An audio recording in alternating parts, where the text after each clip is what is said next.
दोस्तों आपका स्वागत है आपके अपने यूट्यूब चैनल पर। तो आज का जो हम अपना प्रश्न लेकर आए हैं करंट अफेयर की, जो कि बहुत ही महत्वपूर्ण क्वेश्चन आने वाली आगामी परीक्षाओं के लिए। तो पूरे वीडियो बड़ा ध्यान से देखिएगा, लास्ट तक बने रहिएगा, क्योंकि जो क्वेश्चन दिए गए वो ही चुनिंदा हैं और आने वाली परीक्षाओं को ध्यान में रखते हुए बनाए गए हैं। हमारा पहला क्वेश्चन है, हाल ही में जून 2026 में उत्तर प्रदेश सरकार ने डिजिटल इंडिया मिशन के तहत किस जिले को राज्य का पहला 100% डिजिटल लैंड रिकॉर्ड और ई खसरा जिला घोषित किया है? इस क्वेश्चन आपका सही आंसर होगा आपका सी ऑप्शन बिल्कुल सही रहेगा। यहाँ पर सी ऑप्शन महोबा। महोबा उत्तर प्रदेश का एक बहुत ही अच्छा छोटा जिला है, जहाँ पर 100% डिजिटल लैंड रिकॉर्ड और ई खसरे सर्वे को पूरा करने वाला पहला जिला बन गया है। इसमें ड्रोन और AI सक्षम मैपिंग की मदद से अब हर किसान की भूमि और फसल का सटीक डेटा सरकारी पोर्टल में उपलब्ध हो सकेगा, जिससे किसानों को फसल बीमा और लोन सीधा उनके बैंक खातों में बिना देरी के मिल सकेगी। इस क्वेश्चन का सी ऑप्शन आपका बिल्कुल सही है।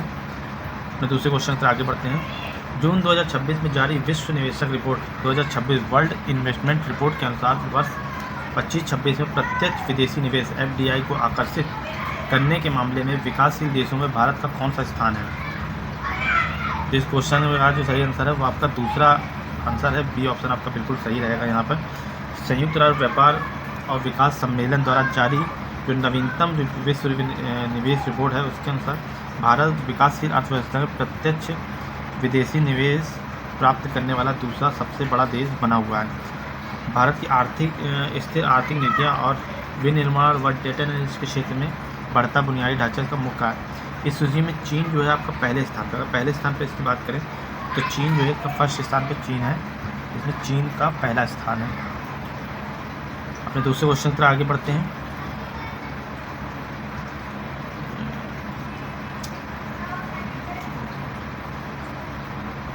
सॉरी दोस्तों, यहाँ पर थोड़ा सा पंगा हो गया है।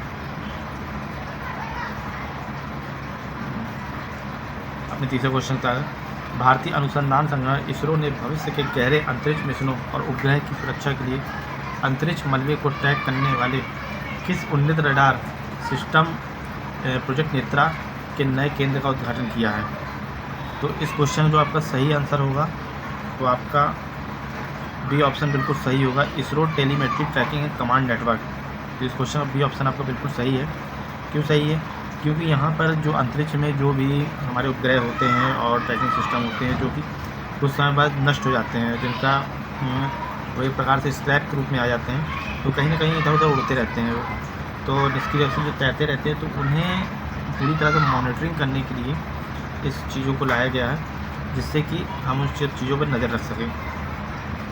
हम अपने चौथे क्वेश्चन पर आगे बढ़ते हैं। बहुत ही महत्वपूर्ण क्वेश्चन है चौथा क्वेश्चन हमारा चौथा क्वेश्चन, जो कि बहुत ही महत्वपूर्ण है। संयुक्त राष्ट्र पर्यावरण कार्यक्रम UNEP द्वारा जारी नवीनतम वैश्विक हरित विकास सूचकांक 2026 में किस देश ने सतत कृषि और नवीनीकरण ऊर्जा के अधिकतम उपयोग के कारण दुनिया में पहला स्थान प्राप्त किया है? तो इस क्वेश्चन जो आपका सही आंसर होगा वो आपका बी ऑप्शन बिल्कुल सही रहेगा। तो फिनलैंड ने जो है ये कारनामा किया है, जो कि हरित क्रांति विकास सूचकांक में पहले नंबर पर आया हुआ है। इसमें ये क्यों लाया गया? अगर इसके लाने की बात करें तो ये पर्यावरण की नीतियों, जंगलों की कटाई और पर पूर्ण नियंत्रण, हरित ऊर्जा को व्यापक रूप से अपनाने के दुनिया में शीर्ष स्थान। इस सूचकांक में भारत की रैंकिंग में पिछले वर्ष के मुकाबले में सुधार दर्ज किया गया है। अपने पाँचवें क्वेश्चन पर आगे बढ़ते हैं। हाल में किस वैश्विक वित्तीय संस्था ने भारत के प्रमुख आर्थिक गलियारे में intelligent traffic management system ITMS और सड़क सुरक्षा को AI से जोड़ने के लिए $250 मिलियन के विशेष फंड को मंजूरी दी है?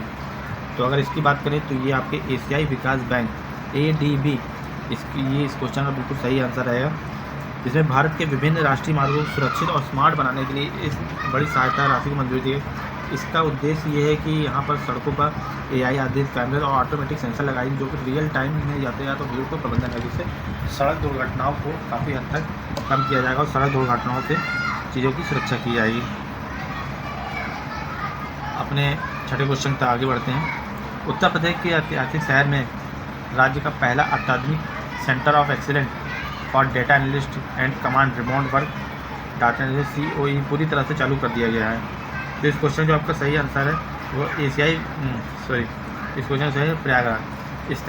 स्थानीय स्तर पर तकनीकी प्रतिभाओं को रोजगार और बेहतर अवसर प्रदान करने के लिए प्रयागराज ये विशेष सेंटर स्थापित, जहाँ युवाओं को एडवांस एक्सेल, पावर BI और डेटा साक्षरता की ट्रेनिंग दी जाएगी, ताकि सीधे राष्ट्र अंतर्राष्ट्रीय बड़ी कंपनी में घर बैठे फ्रीलांसिंग प्रोजेक्ट हासिल कर सके। तो इस क्वेश्चन जो आपका सही आंसर रहेगा वो आपका बी ऑप्शन बिल्कुल सही रहेगा।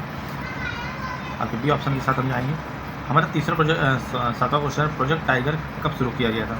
तो अगर तीसरे प्रोजेक्ट की बात करें तो हमारा सातवां जो क्वेश्चन है हमारा, तो ये जो टाइगर प्रोजेक्ट कब स्टार्ट किया। तो अगर प्रोजेक्ट की बात करें तो 1973 में टाइगरों की सुरक्षा को ध्यान में रखते हुए, क्योंकि जंगलों में बहुत सारे टाइगरों को मारा जा रहा था, उस वजह से ये टाइगर प्रोजेक्ट चालू किया गया था 1973 में। अपने 8वें क्वेश्चन था, अगर वर्ष 2000 में भारत के मुख्य चुनाव आयुक्त कौन थे। तो इस क्वेश्चन का सही आंसर है वो आपका ये ऑप्शन बिल्कुल सही है। राजीव कुमार जी जो है 2006 में भारत के मुख्य चुनाव आयुक्त थे। हमारा 9वां क्वेश्चन है, चिल्का झील। चिल्का झील किस राज्य में स्थित है। तो ये आपके इस क्वेश्चन का जो आपका जो सही आंसर है वो आपका बी ऑप्शन बिल्कुल सही होगा, जो कि चिल्का झील आपकी उड़ीसा में स्थित है। इस क्वेश्चन का आपका बी ऑप्शन बिल्कुल सही होगा। अगर इसकी बात करें झील की, तो ये एशिया की सबसे बड़ी खारे पानी की लैगून झील है। यह बंगाल की खाड़ी के पास स्थित है। इसमें पुरी, खुर्दा और गंजम जिलों तक ये फैली हुई है। यह पक्षियों की काफ़ी प्रजातियों और इरादवीन डॉल्फिन की प्राकृतिक आवास भी माना जाता है। तो इस क्वेश्चन का बी ऑप्शन आपका बिल्कुल सही रहेगा। हमारा 10वां क्वेश्चन है, प्रधानमंत्री किसान सम्मान निधि योजना कब शुरू करी गई है। तो इस क्वेश्चन की अगर बात करें तो इस क्वेश्चन की बात करें तो ये आपके 2018 में इसको 1 दिसंबर 2018 को इसको लागू किया गया था। तो इस क्वेश्चन में जो आपका बी ऑप्शन बिल्कुल सही रहेगा। टाइम क्या बताया मैंने, 1 दिसंबर 2018 में इसे लागू किया गया था। इसका उद्देश्य था कि किसानों को न्यूनतम आय सहायता प्रदान करना तथा पात्र किसान परिवार को 6,000 रुपये प्रति वर्ष की आर्थिक सहायता दी जाना। यह राशि हर 4 महीने के अंतराल में 2,000 की समान किस्तों की सीधा किसानों के बैंक खाते में जमा की जाएगी। इससे किसानों को अधिक से अधिक सम्मान दिया जा सके और इस देश की प्रगति में एक अच्छा अवसर प्राप्त करें। अगर दोस्तों का वीडियो आपको अच्छी लगी हो, इन्फॉर्मेटिव लगी हो, तो वीडियो को लाइक जरूर करिए, शेयर करिए और सब्सक्राइब करिए, बेल आइकन दबाना मत भूलिए। ये हमारे लिए 10 महत्वपूर्ण है इस तरह के क्वेश्चनों के लिए, करंट अफेयर के लिए आप जुड़े रहिए हमारे चैनल से, जो आने वाले समय में भी हम इस तरह की वीडियो बनाते रहेंगे। धन्यवाद।